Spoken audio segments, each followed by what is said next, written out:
Salam Bapak Ibu yang dikasihi Tuhan. Salam. Haleluya, puji nama Tuhan. Mari kita siapkan hati dan hidup kita untuk datang kepada Tuhan. Bapa yang baik, kami mengucap syukur untuk kebaikan dan kemurahan Tuhan dalam kehidupan setiap kami.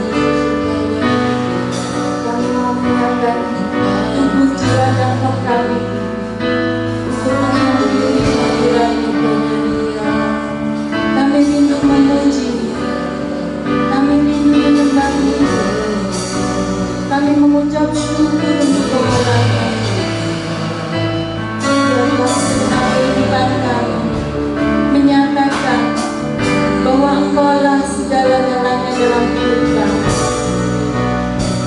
Biarlah setiap kehidupan kami menyatakan bahwa kami mencintai-Mu Tuhan.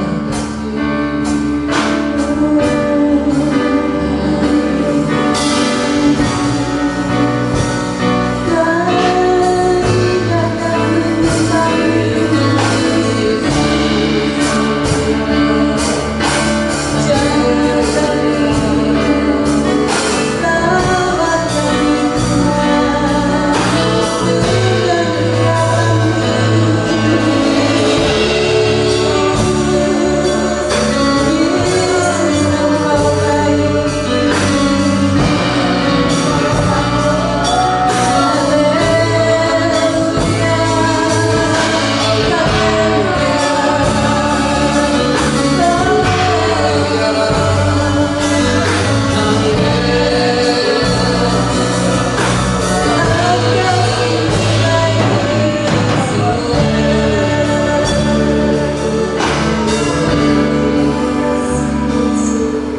Biarlah setiap hidup kami meninggikan Engkau.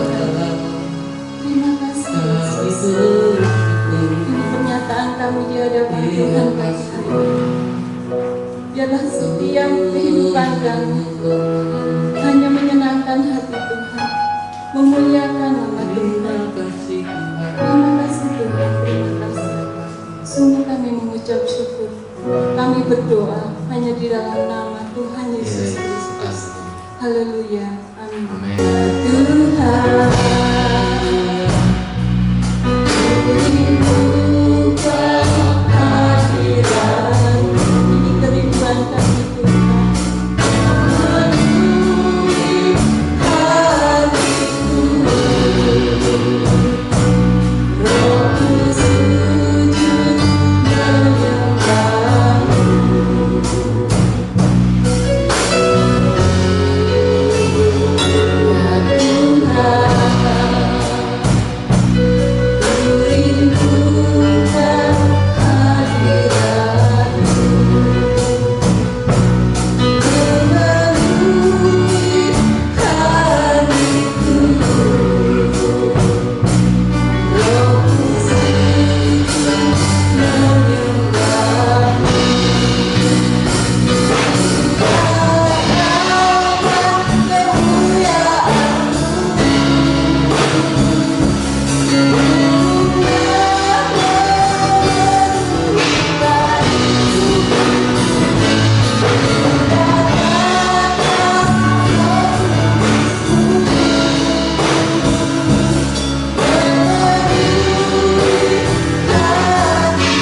Supri karena diberi kesempatan untuk membagikan firman Tuhan pada pagi hari ini. Saya sudah lama nggak berdiri di tempat ini, sudah berapa tahun ya. Tapi puji Tuhan hari ini saya ingin memberikan sesuatu buat Bapak Ibu semua, dan saya yakin bahwa Tuhan sudah memberikan sesuatu buat kita semua. Amin. Kita akan baca dalam Lukas pasal yang ke-18 ayat yang pertama sampai dengan ayat yang ke-8.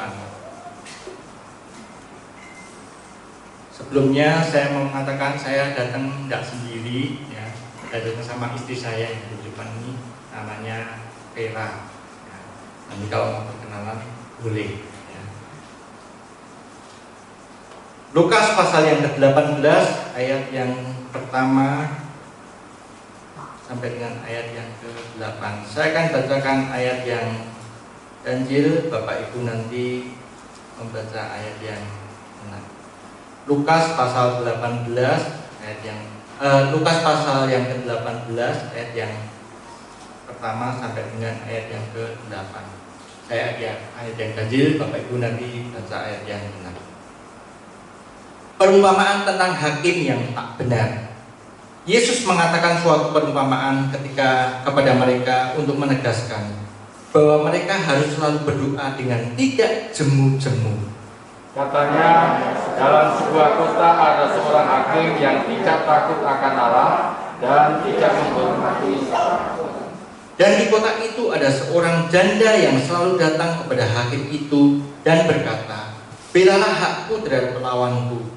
Beberapa waktu lamanya hakim itu menolak, tetapi kemudian dia berkata dalam hatinya, "Walaupun aku tidak takut akan Allah dan tidak menghormati seorang pun, Namun mereka, karena janda ini menyusahkan aku, baiklah aku membenarkan dia, supaya jangan terus saja ia datang dan akhirnya menyerang aku. kata Tuhan, camkanlah apa yang dikatakan hakim yang lalu itu. Tidakkah Allah akan membenarkan orang pilihannya yang siang malam berseru kepadanya? Dan adakah ia mengulur-ulur waktu sebelum menolong mereka? Aku berkata kepadamu, ia akan segera membenarkan mereka. Akan tetapi, jika anak manusia itu datang, adakah yang mendapat iman di bumi?" COVID yang melanda dunia ini udah hampir setahun. Semua porak-poranda, semua kacau semua. Anak-anak kita nggak bisa sekolah ketemu dengan teman-temannya, ya, hanya melewati media sosial, dan bisnis semua boleh dikatakan terpuruk. Saya pernah datang ke Pulau Bali selama COVID itu sepi sekali. Hotel dijual sangat-sangat murah, di bawah 50%. Ya, tidak ada satu turis dari luar negeri yang datang, nggak ada. Semua sepi, kios-kios banyak yang tutup, hampir 90% tutup. Ya, mall di kota itu sepi. Ya, jadi jalan nggak pernah macet. Kalau di Bali biasanya macet, tapi ini longgar. Ya, dampak dari COVID itu sangat-sangat luar biasa sampai hari ini belum pulih. Dan gereja pun beberapa waktu yang lalu kan nggak bisa bertemu. Lihat, ini baru dibuka kapan Pak Supri? Sudah beberapa bulan. Udah bulan lalu. Ya, puji Tuhan. Nah, bacaan yang kita baca tadi mengatakan bahwa Tuhan ingin membandingkan, ya, dengan seorang hakim yang lalim dan Allah Bapa. Nah, ada dua pribadi yang Yesus mau bandingkan. Nah, hakim yang lalim ini jahat sekali. Ada seorang janda punya masalah. Setiap kali dia datang ke hakim itu, hakimnya nggak gubris, mungkin pun tidak menemui dia. Tapi yang luar biasa, ya, janda ini tidak jemu-jemu, datang. Walaupun ditolak, mungkin tidak ditemui, besok dia datang lagi. Sampai akhirnya, ya, hakim ini kewalahan. Wah, kalau begini susah. Ya, setiap hari didatangi sama janda ini dan merengek-rengek, ya, dan dia nggak tahan. Akhirnya dia yang nggak tahan. Nah, akhirnya ya sudah, daripada menyusahkan saya benarkan aja masalahnya. Bapak Ibu, kita hidup tuh pasti punya masalah, betul? Kalau tidak ada masalah berarti kita sudah meninggal dunia. Ya, jadi kita lahir sampai nanti akhirnya kita meninggal pun kita punya masalah. Sekarang cara menghadapi masalahnya gimana? Dan kita anak-anak Tuhan, hanya satu jalannya, itu percaya kepada Tuhan. Amin. Tidak ada yang lain. Sekarang banyak orang-orang kaya ini kolab loh. Dia tidak bisa berharap dengan kekayaannya. Saya kemarin dengar, betul atau enggak, katanya yang punya Roxy Jakarta itu bunuh diri. Itu ngerti padahal dia orang kaya. Ya, jadi yang pertama istrinya dulu melompat mati. Kemudian nyusul. Jadi suami istri mati bunuh diri. Saya yakin bahwa dia tidak tahan dengan masalah yang dia hadapi. Semakin besar, dalam arti semakin orang itu banyak kekayaannya, semakin banyak masalahnya. Dan akhirnya dia tidak tahan. Mungkin dia terbelit hutang nggak bisa bayar. Akhirnya dia putus harapan. lebih baik aku bunuh diri saja. Tapi kita anak Tuhan tidak boleh seperti itu ya. Ya, kita punya Tuhan yang luar biasa, amin. Amin. Ya. Allah itu menjadi jawaban dalam kehidupan kita. Ya. Kalau hakim ini akhirnya karena janda ini merengek-rengek dan tidak jemu-jemunya diadakan, akhirnya hakim ini pun luluh. Nah, ini yang pertama. Yang kedua, Yesus mau mengatakan bahwa Allah Bapa kita bukan seperti hakim seperti ini. Dalam ayat yang ke-7 dikatakan, tidakkah Allah akan membenarkan orang-orang pilihannya yang siang malam berseru kepadanya, dan adakah ia mengulur-ulur waktu sebelum menolong mereka? Kalau hakim ini ngulur-ngulur waktu terus. Tapi kalau Allah kita, kalau kita berseru sungguh-sungguh, saya yakin pada waktunya Tuhan, bukan waktunya kita. Karena seringkali kan kita memaksakan kehendak kita. Tuhan tolong hari ini, jangan besok. Tapi kan Tuhan tahu yang terbaik. Ya. Kalau Dia menuruti kita, mungkin hasilnya akan tidak baik. Tapi kalau kita menuruti Dia, hasilnya pasti sempurna. Amin. Ya. Ketika anak-anak Tuhan berseru-seru siang dan malam, Dia katakan bahwa Dia tidak pernah mengulur-ulur waktu. Dia tolong kita tepat pada waktunya. November 2019 saya mengalami kecelakaan. Saya biasa naik sepeda setiap hari dari rumah saya keliling, kemudian saya lewat toko saya berkati. Ya, setiap hari saya lakukan. Dan selama 10 bulan saya berpuasa. Ya, saya bersepeda tidak hanya bersepeda untuk olahraga, tapi saya berdoa juga. Jadi kita orang-orang benar itu berdoa tidak harus di kamar tutup pintu, tidak. Dimanapun kita bisa berdoa. Bahkan ketika kita berolahraga, bersepeda pun kita bisa berdoa. Saya doakan kota ini, saya berkati hamba-hamba Tuhan supaya mereka boleh bersatu, ya, dan Tuhan boleh jauhkan COVID dari kita. Itu saya lakukan dan saya berpuasa selama 10 bulan. Saya makan sore sekali, dari nanti kalau sudah malam sampai sore lagi saya nggak makan. Saya hanya minum air putih. Selama 10 bulan saya turun 8 kilo. Nah, saya nggak punya perut. Ya. Tapi suatu hari saya naik sepeda dari rumah saya menuju ke Jalan Magelang. Lewat Jalan Magelang, di situ ada selokan Mataram, tahu ya? Lampu merah itu waktu itu menyala merah. Nah, saya ini salah, saya langgar. Saya sempat berhenti, kemudian karena sepi, saya mulai jalan. Tahu-tahu ada sebelah kiri itu ada ibu-ibu nyelonong sepeda motor. Dia melanggar juga. Jadi sesama pelanggar ya. Nah, kemudian baru saya genjot sekali loh. Lihat itu saya kaget. Saya ngeri mendadak, dua-dua depan belakang saya rem. Dan yang luar biasa, sepeda saya jempal. Jadi saya rem itu gini, badan saya ini terpelanting dan akhirnya punggung saya kena aspal. Lah ibu-ibu yang lewat tadi itu lewat aja begitu saja, saya nggak ada yang nolong. Saya berdiri sendiri. Saya angkat sepeda saya, ya, saya lihat, lihatnya saya masih kuat. Bablas gitu saya sepedanya. Ya, saya lewat ring road, kemudian ke Monjali, turun. Nah, setelah sampai di rumah kok saya rasakan kok badan saya nggak enak ya. Ya, badan saya nggak enak. Saya mandi, saya beres-beres rumah, kemudian saya ke toko. Saya nggak tahu saya salah atau tidak, saya nggak ngerti. Jadi saya sempat dipijat. Nah, sempat dipijat, tapi tukang pijatnya bilang begini, Pak, ini kalau nanti misalnya masih nggak enak, Bapak langsung ke rumah sakit ya.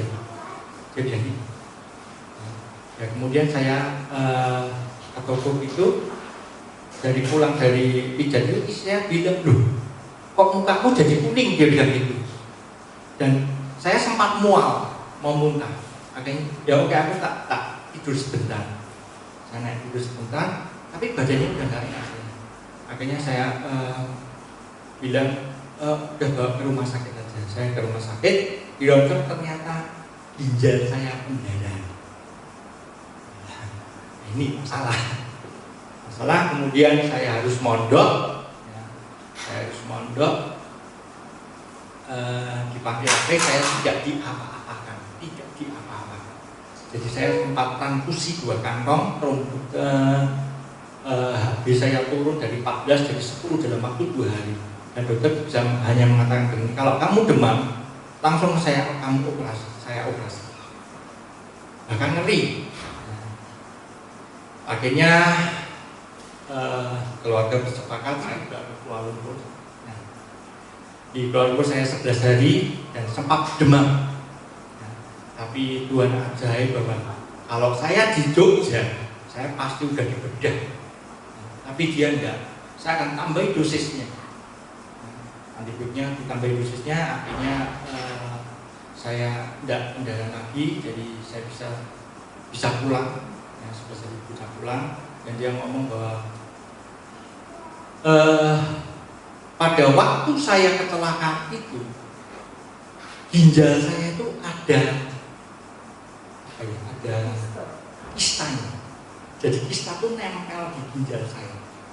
Nah, dan puji Tuhan, pendarahannya itu di luar ginjal, jadi di permukaan, jadi bukan di dalamnya, tapi di permukaan. Jadi saya kencing itu tidak bermasalah, tetap tidak keluar darahnya.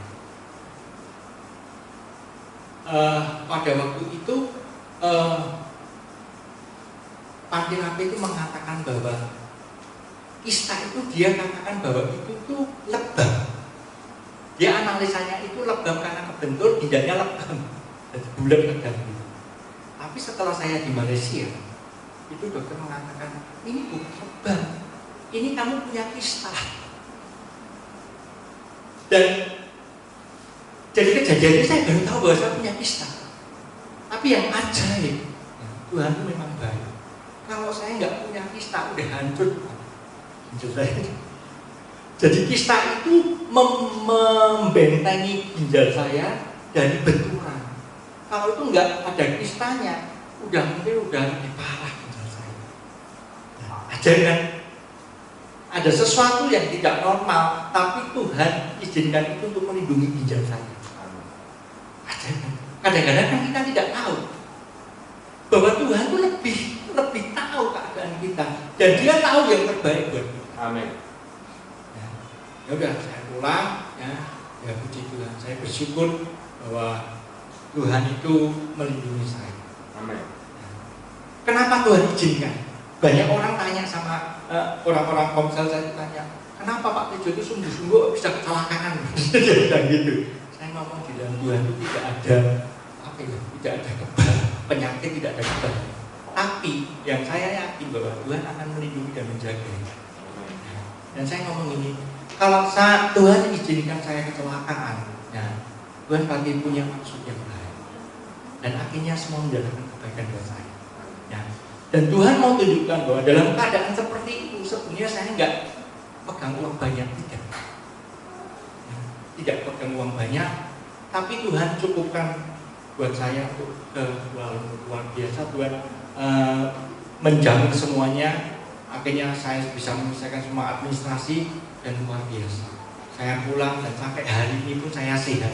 Amin. Saya sebenarnya harus kontrol, tapi karena COVID saya tidak bisa kontrol. Tapi saya yakin bahwa Tuhan sudah sembuhkan saya. Amin. Saya sudah naik sepeda lagi. Sesudah kecelakaan itu, ya, beberapa waktu saya nggak puasa. Tapi setelah itu saya puasa lagi sampai hari ini. Saya udah 3 bulan lagi puasa. Ya. Karena saya punya pengharapan bahwa Tuhan, selama COVID ini masalah banyak yang saya harus hadapi. Dan di tengah-tengah COVID pun saya harus menikahkan anak saya yang pertama. bingung pada waktu itu kalau dihitung-hitung kalau tidak ada COVID itu bisa habisnya ratusan juta. Ya. Jadi saya nggak kepikir COVID masih mantok gimana wah kebutuhannya saya nggak bisa ngomong. Tapi saya percaya bahwa Tuhan punya rencana yang luar biasa. Amin. Ya. Akhirnya 2 bulan yang lalu saya menikahkan anak saya seperti yang dia inginkan. Dia kepingin pesta di tempat terbuka. Tuhan izinkan terjadi dan saya ngomong sama teman-teman saya, maaf saya nggak bisa panggil kamu ya, bukan karena saya tidak mau tapi karena proseduran ya, jadi hanya dibatasi 150 orang. Nah itu aja untuk saudara aja udah nggak cukup ya. Dan saudara kandung saya yang dari Jakarta nggak ada yang dapat yang apa-apa karena memang nggak ada, tapi semua Tuhan udah atur luar biasa dan akhirnya saya bisa menyelesaikan semuanya. Saya sekarang udah pulang ke Jerman. Nah, luar biasa.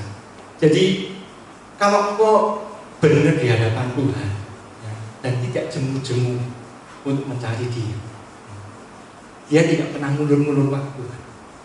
Dia akan tolong kita tepat pada waktunya. Ya, apapun masalahmu. Ya, tapi yang kuncinya cuma satu. Kita tidak boleh putus asa. Kita tidak usah berharap kepada manusia. Betul, saya nggak berharap pada manusia. Pada waktu saya mengalami kesesakan, saya tidak minta tolong kepada saudara saya untuk membantu ekonomi kami. Tidak. Karena saya punya Tuhan yang bisa menyediakan. Dan luar biasa. Jadi saya berdoa, saya berpuasa, dan betul ayat ini. Tuhan tidak pernah mengulur-ngulur waktu. Dia selalu menolong tepat pada waktunya. Amin. Nah sekarang masalahnya ini. Saya mau tanya, kalau Bapak Ibu suatu saat mau pergi keluar kota jauh, kemudian dijemput salah satu supir, pakai mobil, sempat nggak Bapak Ibu itu khawatir? Ini supirnya ini benar nggak? Pernah nggak terpikir seperti itu? Tidak pernah. Percaya ya Pak? Percaya. Walaupun tidak kenal ya Pak. Saya mau tanya, siapa yang di sini udah ikut Tuhan lebih dari 3 tahun? Angkat tangan.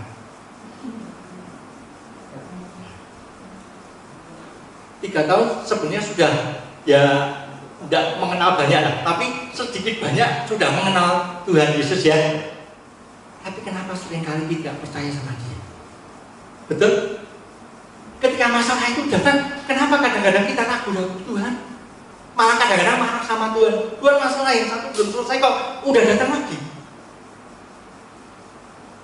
Perbandingan ketika kita mau naik mobil dengan sopir yang tidak kenal, kita percaya loh. Itu kalau kita itu berada di jalan, itu nyawa kita tuh 50-50 loh. Betul ya? Kalau misalnya sampai tabrakan atau masuk jurang, kita nggak tahu kita masih hidup atau kita akhirnya meninggal. Nah kadang-kadang kita sama Tuhan kurang percaya. Ini masalah. Masalah datang. Kadang-kadang kita marah sama Tuhan. Tuhan, kenapa masalah ini terjadi? Iman seseorang itu diuji ketika ada masalah. Jadi kalau Bapak Ibu berdoa, jauhkan masalah dalam hidupanku, nanti iman Bapak Ibu tidak akan bertumbuh. Betul? Iman itu bertumbuh karena ada masalah. Tapi kita mesti yakin dan percaya. Firman Tuhan ngomong bahwa Dia tidak akan membiarkan kita.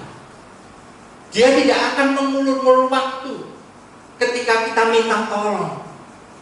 Masalahnya cuma satu kuncinya, kita tidak boleh putus asa. Kita mesti punya pengharapan dan kita mesti percaya bahwa Tuhan sanggup menjaga kita. Amin. Tuhan sanggup menolong kita dan memberkati kita. Saya sering kali nyanyikan, takkan pernah terlambat Kau menolongku, takkan pernah tergelap, Dia menjagaku. Kaulah segalanya yang ku perlu di setiap jalanku. Tak Engkau Allah yang tahu yang terbaik di dalam hidupku. Setiap hari saya nyanyi lagu itu. Ya, bahkan ada ayat mengatakan bahwa Dia menjaga Israel. Dia tidak pernah terlelap, Dia tidak pernah tertidur. 24 jam ketika kita tidur, Dia tidak pernah tidur menjaga kita. Dan bahkan dalam Alkitab mengatakan Dia memberkati kita pada waktu kita tidur. Itu aja. Nah sekarang supaya kita punya iman yang kuat bagaimana? Yang pertama, kita mesti baca Alkitab dari firman Kristus. Lah kalau Bapak Ibu tidak pernah baca Alkitab, tidak pernah mendengar firman Tuhan, apakah bisa punya iman? Halo? Tidak ya, harusnya ya. Nah tapi kenapa seringkali kita tidak mau baca firman Tuhan? Firman Tuhan itu harus kita baca sebanyak-banyak. Selama saya puasa, saya baca Alkitab hampir selesai nih. Ya, mungkin 2 minggu lagi saya selesai satu buku. Saya baca. Dan saya melihat manfaatnya luar biasa. Ketika masalah itu datang, firman-Nya muncul. Jadi dia berkata ketika saya mengalami kesesakan, dia katakan bersukacitalah. Firman itu muncul. Itu yang menguatkan kita. Jadi kalau kita tidak pernah baca Alkitab, nonsen Bapak Ibu bisa percaya kepada Tuhan sepenuhnya, tidak bisa. Engkau akan tidak bisa punya iman menghadapi masalah yang besar. Engkau tidak bisa mengatasinya karena engkau tidak punya iman. Ada waktunya manusia tidak bisa menyelesaikan masalahnya dengan kekuatannya sendiri. Karena di luar, ketika saya sakit, dokter tidak bisa apa-apa.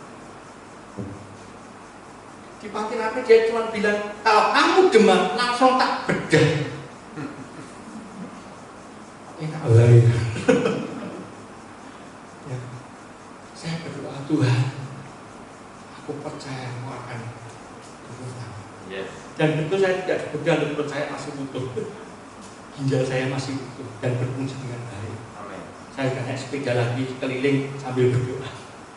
Ya, saya sudah berdoa olahraga, saya sudah mancing di tebing, naik ke tebing-tebing, saya tidak masalah. Ya, ini kalau bukan Tuhan tidak bisa. Karena ada satu teman saya, ya saya nggak begitu kenal. Pada waktu di Panti Rape, dia itu naik sepeda dan jatuh sepedanya hancur, ginjalnya juga bermasalah karena dia ketika dia kencing yang keluar darah. Kemudian saya tanya sama dia datang khusus untuk menguatkan saya pada waktu di Panti Rape. Ya, enggak usah khawatir lah. Ya, mungkin keadaanmu lebih parah aku daripada kamu. Dia bilang gitu. Loh kok bisa? Nah, karena waktu itu aku kencing udah keluar darah dan sepedanya hancur. Dan yang saya kaget itu satu, dia orang percaya juga yang ngomong begini. Tapi saya tidak di rumah sakit loh. Saya bingung juga. Loh kok bisa? Dan terus saya cuma di rumah minum obat saja. Terus sembuh tuh tapi ya. Jadi sekali dia agak merasakan sakit. Kemudian saya ngomong sama istrinya, saya ngomong, loh, Cik, kenapa kamu nggak khawatir? Nah, gimana kalau suami saya takut sama dokter? Saya tidak bisa paksa. Oh, dia takut sama dokter, yang alami kan dia. Nah, tapi saya ngomong juga, wah hebat juga.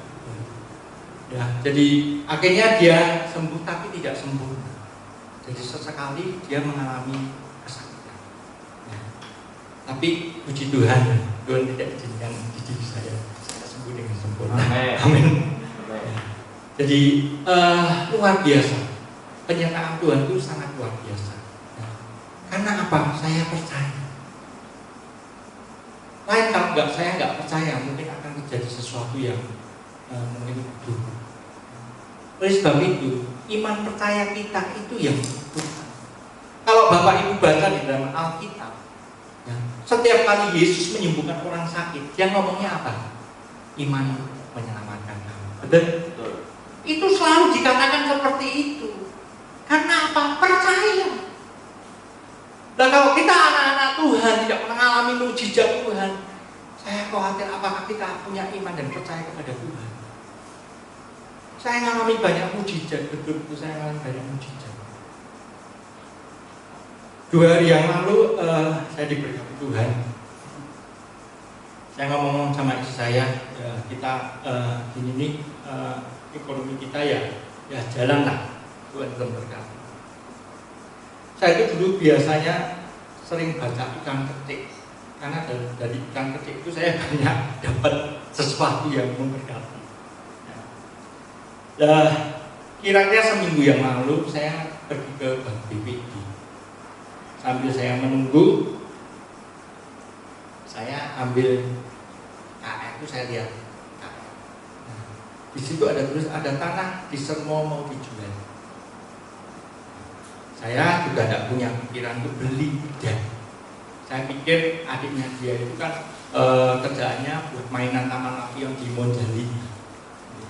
Nah, saya pikir dia mungkin lebih tepat untuk membelinya. Kemudian saya tidak bawa HP, saya ingat-ingat aja nomornya. Kemudian saya ngomong sama adiknya dia, ini apa tuh, ada tanah semua mau dijual. Ya coba tanyain aja minta berapa. Ya. Kemudian saya ingat-ingat nomornya, tak pencet itu nggak nyambung terus. Saya bingung, mesti ada yang keliru ini. Ya udah, akhirnya saya diamkan saja. Nah, kira-kira 3 hari yang lalu saya pergi ke BPD lagi. Saya buka koran KR lagi. Saya lihat, ada iklannya tanah semua itu ada. Dan ada. Kemudian karena saya bawa HP, saya ikut. Terus saya ngomong sama adiknya dia, tapi nggak ada respon. Nah, saya sempat telepon sama yang punya, dia ngomong gini, Pak, saya mau jual karena saya sangat butuh uang. Nah, berapa mintanya Pak? Kalau saya mampu ya saya mau, tapi kalau saya nggak mampu saya nggak akan maju. Dia desak saya terus. Dan waktu itu kan memang uang kita itu pas-pasan, ya, pas-pasan. Dan akhirnya dia ngomong gini, ya udah, kalau sama bapak 200.000 aja semeter. Itu di pinggir waduk Sermo. Jadi itu kan tempat wisata yang nanti akhirnya mungkin jadi bagus. Saya pernah ngomong sama tuan-tuan, bahwa saya dikasih tanah 1000 meter saja, tapi udah bertahun-tahun tidak dikasih. Ya, saya cuma terima berarti memang belum waktunya saya diberkati, tidak apa. Ya. Dan tanah ini luasnya 1340. Saya ngomong, Pak, dana saya nggak cukup. Bapak punyanya berapa? Saya bingung juga, Pak, saya nggak enak Pak, karena harganya itu jauh Pak. Jadi saya nggak berani mengeluarkan angka, saya nggak berani. Betul-betul saya nggak berani. Tidak apa-apa, Bapak terus terang saja. Ini BA-nya udah saya simpan. Akhirnya saya tanya istri saya, kamu mau nggak tanah itu? Begitu dia mau, kamu tak BA. Pak, uang saya cuma segini. Itu jauh, separuh. Jadi permintaan dia itu separuh yang saya ajukan. Langsung direspon, ya saya terima. Bingung enggak? Saya sampai, Tuhan ini beneran atau enggak? Teman-teman saya bilang, wih gede uang aku sih loh. Kok segampang itu? Dia udah bawa sertifikat loh, kemana-mana dibawa itu sertifikatnya. Pak, saya ke tempat Bapak sekarang aja. Ini saya ke tempat Bapak. Nanti dulu Pak, nanti dulu saya ngomong. Ya, akhirnya saya kemarin datang ke sana. Saya, anak-anak saya udah mantap itu. Saya tanya, Pak, ini Bapak butuh dana untuk buku ini berapa. Dia sebutkan nominal dan saya ada. Ya, akhirnya saya ke notaris, ya akhirnya saya diberi. Dan itu berkat yang luar biasa yang saya tidak sangka. Saya nggak pernah ngimpi, saya itu pertamanya aja saya nggak punya niat untuk beli tanah itu. Nah, akhirnya Tuhan tahu yang terbaik buat saya. Amin. Jadi Bapak Ibu nggak usah khawatir. Dia tahu yang terbaik. Ketika aku membutuhkan, ketika aku punya keinginan, ya sejauh Tuhan itu berkehendak buat kita, pasti diberi. Amin. Amin. Akhirnya saya memiliki tanah itu 1340 meter di depan Paduk semua. Dan yang luar biasa, saya kemana mampir ke salah satu warung, dia bilang gitu. Saya tanya, Pak, di sini tanah harganya berapa? Ya. Dia ngomong begini, Bapak terlambat, barusan di sebelah saya itu dibeli. Saya iseng-iseng tanya, berapa Pak per meternya? 400.000. Saya bingung juga, saya beli tidak seperti itu, jauh-jauh di bawah harga itu. Itu kalau bukan mujizat tidak bisa. Saya berkali-kali dapat itu di bawah harga semua. Ya. Itu karena apa? Yesus mengasihi kita semua. Amin. Jadi Bapak Ibu dalam keadaan apapun juga, kekurangan ekonomi, minta sama Dia. Ya. Dia Allah Bapa yang baik, betul-betul baik. Di tengah-tengah kesesatan, di tengah-tengah padang gurun, Dia berikan mata air buat kita. Ya.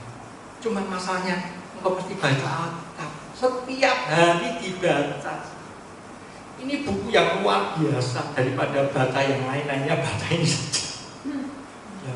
Saya setiap hari baca. Ya. Kalau waktunya luang saya baca lebih banyak lagi. Kalau waktu lain saya baca sedikit. Tapi saya sudah hampir menyelesaikan beberapa kalinya kitab ini. Saya baca tidak pernah jemu-jemu, dan saya mendapatkan manfaatnya ketika kita punya masalah. Firman ini muncul. Makanya saya tanya Bapak Ibu, siapa yang baca Alkitab setiap hari? Pagi ini baca. Gak usah doya sama Pak Supri.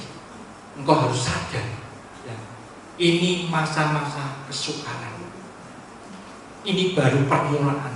Kedepannya mungkin akan lebih susah. Tapi engkau pasti yakin orang benar tidak akan dibiarkan. Amin. Amin. Ada firman Tuhan yang mengatakan 7 kali orang benar jatuh, dia akan bangkit kembali. Amin.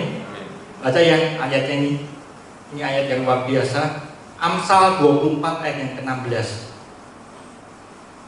Kita Amsal pasal yang ke-24 ayat yang ke-16, bila bisa salah satu bisa bacakan.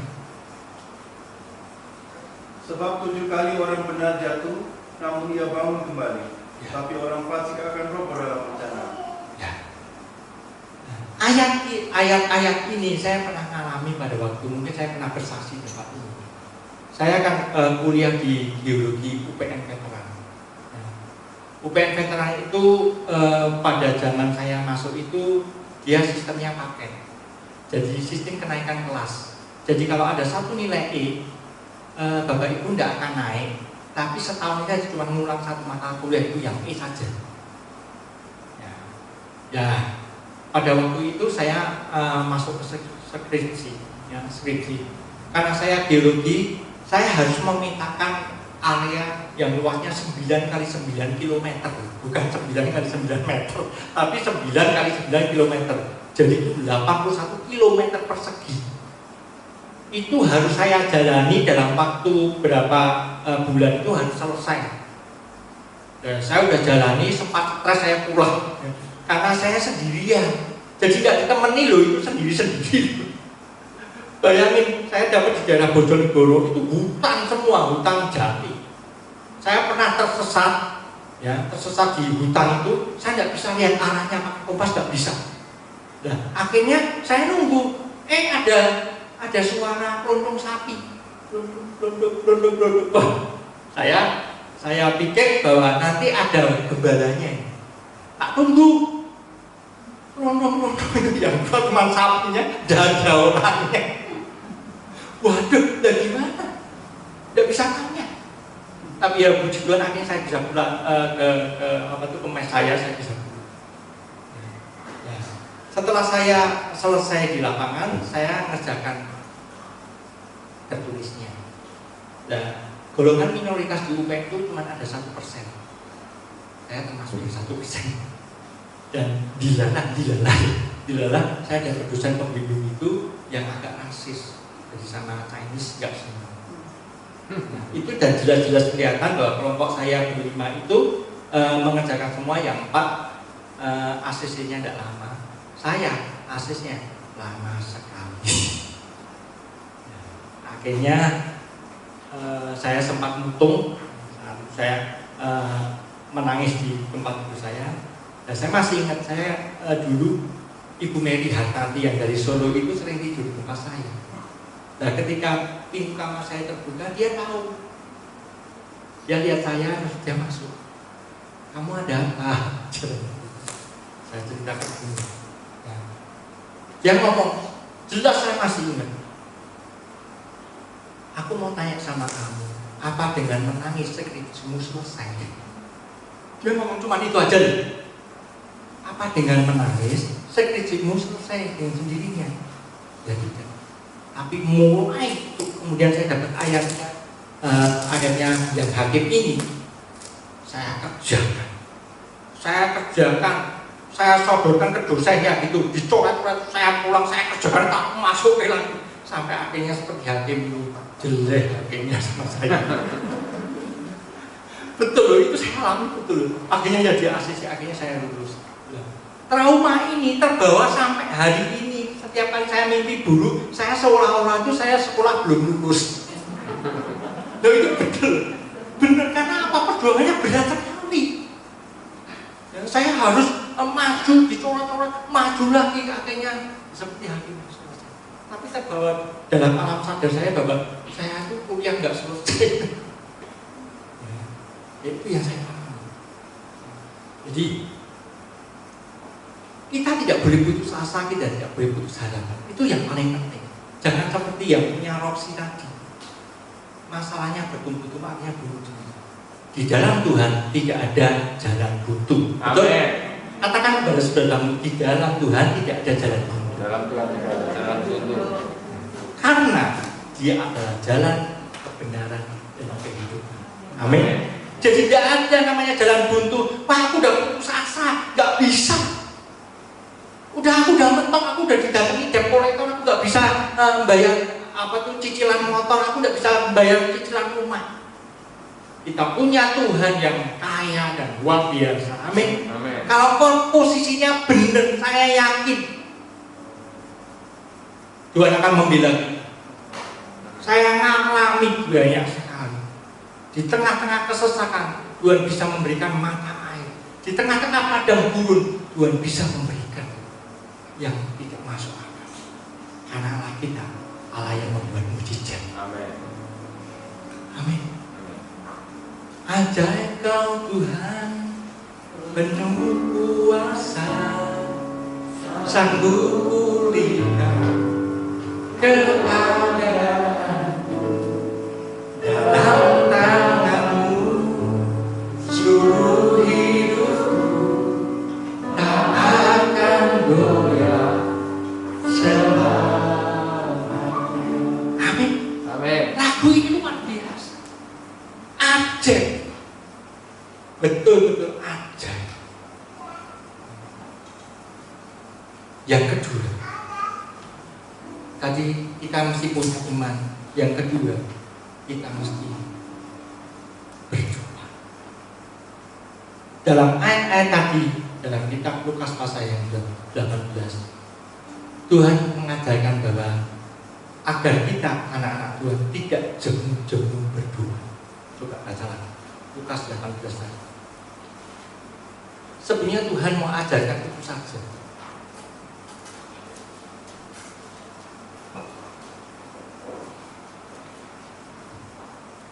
Lukas 18 ayat yang pertama. Yesus Yesus mengatakan suatu perumpamaan kepada mereka untuk menegaskan bahwa mereka harus selalu berdoa dengan tidak jemu-jemu. Jadi dalam ayat ini dia hanya ingin menjelaskan kita orang benar tidak boleh jemu-jemu untuk berdoa. Amin. Makanya saya mengatakan bahwa dimanapun engkau bisa berdoa, tidak harus di tempat yang bersih, dimanapun, yang penting hati kita sama Tuhan. Jadi makanya ayat ini keluar, tidak jemu-jemu, dimanapun, kapanpun. Tapi bukan Coca-Cola ya, tapi kita mesti selalu berdoa. Ada satu ayat yang mengatakan dalam 1 Korintus pasal 14 ayat 4. Kalau kau berdoa dengan bahasa kudus, itu berarti engkau membangun imanmu. Jadi iman bisa dibangun karena kau baca Al-Quran. Kedua, imanmu bisa dibangun ketika engkau berbahasa. Dan itu mesti kita lakukan. Setiap saat saya datang kepada Tuhan setiap pagi, ya. Saya nyanyi, saya sembah Dia, saya berkata-kata dalam bahasa roh. Iman saya naik. Jadi ketika engkau down sekali, ya, jadi hopeless rasanya, Tuhan aku nggak punya daya lagi, pakai bahasa Roh Kudus. Karena firman katakan bahwa iman akan terbangun. Amin. Jadi gampang sekali sebenarnya yang kita lakukan. Baca Alkitab, berbahasa roh, jangan jemu-jemu berdoa. Dan yang ketiga, mesti kita melakukan pujian penyembah. Ketika kau memuji dan menyembah Tuhan, akan ada mujizat yang terjadi. Ketika kau memuji Tuhan, dalam kitab mengatakan bahwa aku bersemayam di atas puji-pujian umat. Ketika kau menyembah Tuhan, ketika tadi kita datang pada awal, saya sudah merasakan bahwa Yesus hadir di tengah kita. Ketika kita menyembah Tuhan dengan sungguh-sungguh, kita akan menemukan pribadi Yesus yang luar biasa. Kita nggak bisa berharap pada siapa-siapa. Ada waktunya kita punya masalah, pasangan hidup kita nggak bisa menolong kita, pendeta kita nggak bisa menolong kita, saudara-saudara kita tidak bisa menolong kita, kekayaan apa yang kita punya tidak bisa menolong. Secara manusia mungkin itu jalan buntu, tetapi di dalam Tuhan selalu ada jalan keluar. Kau mesti datang kepada Dia. Tuhan tolong aku. Dia ngomong, Dia tidak pernah mengulur-ulur waktu. Dia akan tolong kita tepat pada waktunya. Amin. Luar biasa Dia. Dia sangat-sangat luar biasa. Mulialah namamu Tuhan. Mari kita berdiri.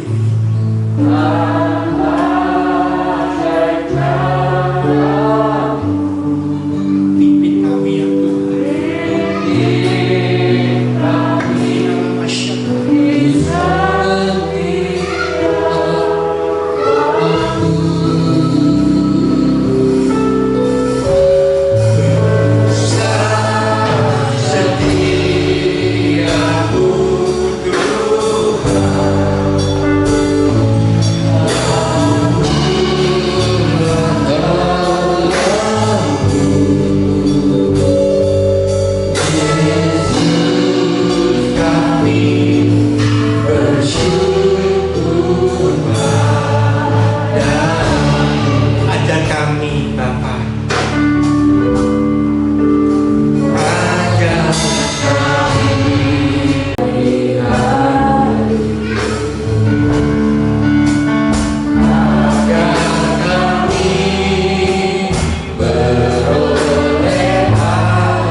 Bapak Ibu, ada satu ayat yang saya bacakan,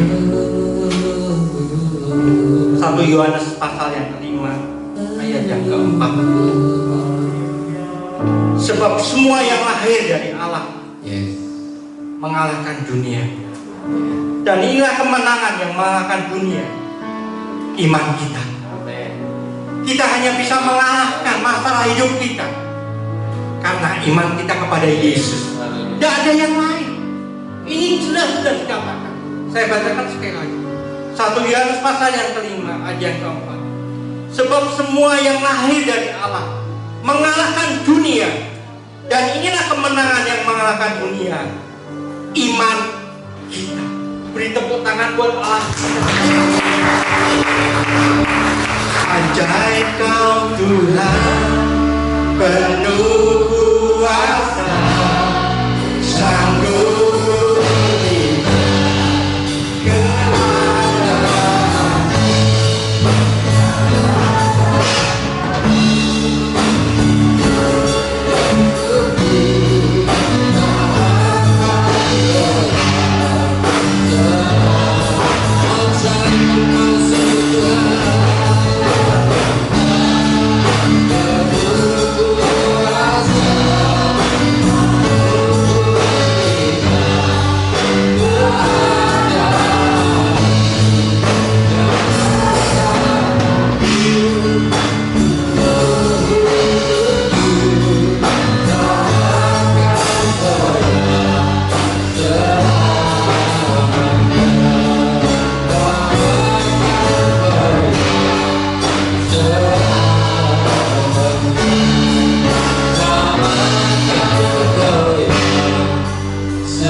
bersyukur buat kemurahan Tuhan.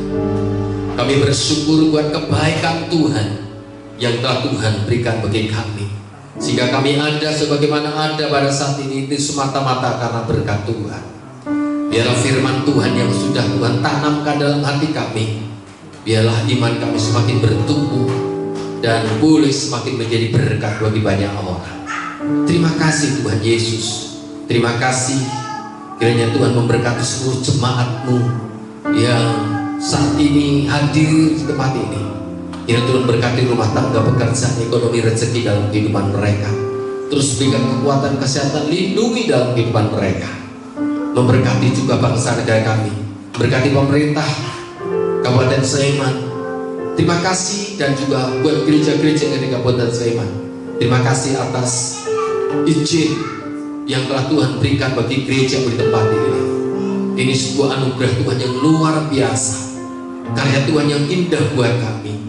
Biar tempat ini boleh menjadi kemuliaan nama Tuhan. Terima kasih. Jika sebentar kami akan pulang, kami akan meninggalkan tempat ini. Jemaat yang diberkati Tuhan, angkat kedua tanganmu, arahkan mata imanmu tertuju kepada Tuhan Yesus Kristus. Jangan takut, jangan berkecil hati. Meskipun saat ini kita berhadapan dengan situasi yang serba sulit, situasi yang sangat-sangat krusial, tetapi orang benar senantiasa dipelihara oleh Tuhan. Oleh karena itu, tetap memandang kepada Tuhan, tetap serahkan seluruh hidupmu kepada Tuhan. Biarkan Tuhan yang berkarya dalam kehidupanmu, Tuhan yang berperang atas hidupmu, Tuhan yang memimpin atas hidupmu, dan Tuhan yang akan memberikan kemenangan atas hidupmu. Terimalah berkat anugerah sukacita dan sejahtera, berkat kasih sayang sejati, berkat yang datangnya dari Allah Bapa, cinta kasih sayang dari Tuhan Yesus Kristus, serta persekutuan dengan Allah Roh Kudus, kiranya berkat Allah turun atasmu mulai dari sekarang sampai selama-lamanya. Kami mohonkan doa berkat ini pun iman dalam nama Tuhan Yesus. Kiranya Engkau memberkati aku berlimpah-limpah.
Jangan berkat ilahi menyertai saudara sekarang sampai selama-lamanya dalam nama Tuhan Yesus. Haleluya. Amin. Selamat pulang dan Tuhan memberkati.